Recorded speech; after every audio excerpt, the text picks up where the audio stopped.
Your central limit theorem. Okay, now this is used in sampling, which is basically when you go from your population, like let's say all the kids in a school, to your sample, your random sample, which is like, let's say, the 50 kids that you randomly picked from all the thousands of kids in a particular school. Now, what normally happens if this has a norm, well, whoops, uh, if your population, let's say I'm talking about the heights of kids in a particular school. So let's say the heights of the population are normally distributed with mean and variance. In that case, if your population does have a normal distribution, your sample would also have a normal distribution of mean is still the same, and variance is sigma square over n, which makes standard deviation sigma upon root n. You know that. And again, I'm not going to go into the mathematical proofs of this. Just kind of take my word for it, because that's all you need for your S2 paper. And because that's all you need, unfortunately, that's all people care about then. Okay, so the issue then comes about when this is, let's say, not normally distributed. When your population does not have a normal distribution and you still want to take a sample out of it, and you want population mean, you want sample mean, you want its variance.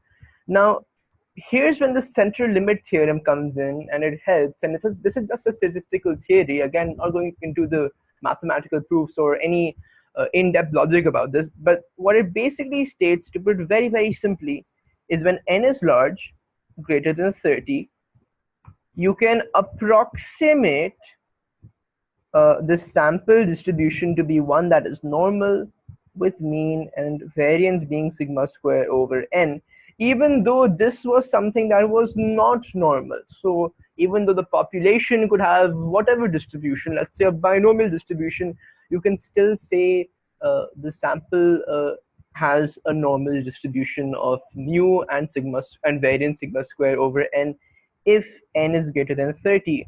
And it kind of goes without saying, the larger your n value is, the better this approximation, the more accurate this approximation is going to be. So they ask a lot of questions related to this. A very common question is, did you need this to use the central limit theorem in a particular answer? And again, if the idea here is, if population mean is normally distributed, then no, you did not need to use the central limit theorem.